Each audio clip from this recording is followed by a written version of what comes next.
আসসালামু আলাইকুম রহমতুল্লাহি ওয়া বারাকাতুহু। প্রিয় ভিউয়ার্স, আজকে আমরা জানবো ষান্ডা সম্পর্কে। সম্প্রতি প্রাণী ষান্ডা ধরা ও খাওয়া নিয়ে মধ্যপ্রাচ্যে বসবাসরত এক প্রবাসী বাংলাদেশের ভিডিও ভাইরাল হয়েছে সামাজিক যোগাযোগের মাধ্যমে। এরপর থেকেই সামাজিক মাধ্যমে এই প্রাণীটি নিয়ে নানা রকম আলোচনা চলছে, তৈরি হচ্ছে মজার মিম, কৌতুক ইত্যাদি। এই প্রশ্ন উঠেছে, এই প্রাণীটি খাওয়া কি ইসলামসম্মত? ষান্ডা খাওয়া কি হালাল না হারাম? চলুন জেনে নেই। ষান্ডা মূলত এক ধরনের মরু অঞ্চলের টিকটিকি, বৈজ্ঞানিকভাবে যাকে বলা হয় ইউরোম্যাক্সাইস, আর আরবি ভাষায় এর নাম দব। এটি আফ্রিকা ও মধ্যপ্রাচ্যের মরু অঞ্চলের প্রাণী। এর শরীর শক্ত, লেজ মোটা ও খাঁজযুক্ত, যা আত্মরক্ষায় ব্যবহার হয়। অনেক দেশে এর তেল ব্যবহৃত হয় আয়ুর্বেদিক চিকিৎসায়, বিশেষত যৌন শক্তি বৃদ্ধির ঔষধ হিসাবে। ষান্ডা খাওয়ার ব্যাপারে নবীজি সাল্লাল্লাহু আলাইহি ওয়াসাল্লাম কি বলেছেন, চলুন জানা যাক।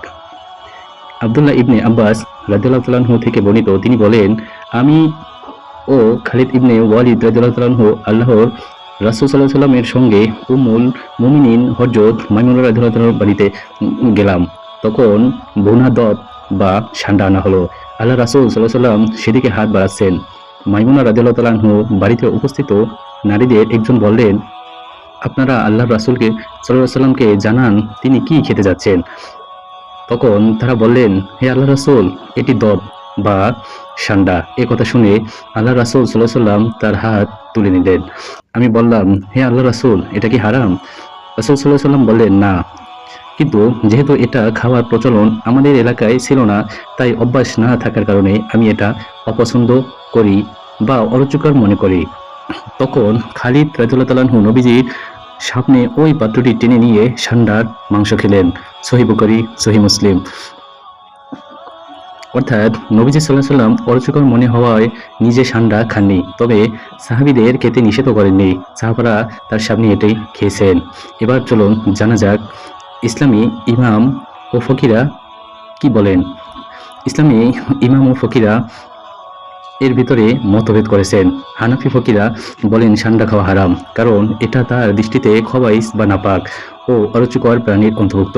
যেসব হাদিসে ষান্ডা খাওয়ার উল্লেখ পাওয়া যায় সেগুলোকে তারা ইসলামের শুরুর সময়ের ঘটনা হিসাবে ব্যাখ্যা করেন, অর্থাৎ সেই সময়ে যখন কোরআনের এই আয়াত অবতীর্ণ হয়নি। ওয়াইউহাররিমু আলাইহিমুল খাবাইস, অর্থ আর তিনি তাদের জন্য অপবিত্র বস্তুসমূহ হারাম করেছেন। সূরা আরাফ 157। অন্যকে ইমাম মালিক, শাফি ও আহমদ রাহমাতুল্লাহ আলাইহি ষান্ডা খাওয়াকে হালাল বলেছেন। তাদের দলিল উপরে উল্লেখিত হাদিস ও এ ব্যাপারে বর্ণিত অন্যান্য হাদিস। প্রিয় ভিউয়ার্স, আমরা জানতে পারলাম যে আসলে ষান্ডা খাওয়া হালাল নাকি হারাম। অতএব ভিডিওটি ভালো লাগলে আমার চ্যানেলটি অবশ্যই সাবস্ক্রাইব করবেন, লাইক শেয়ার করে পাশে থাকবেন। আল্লাহ হাফেজ।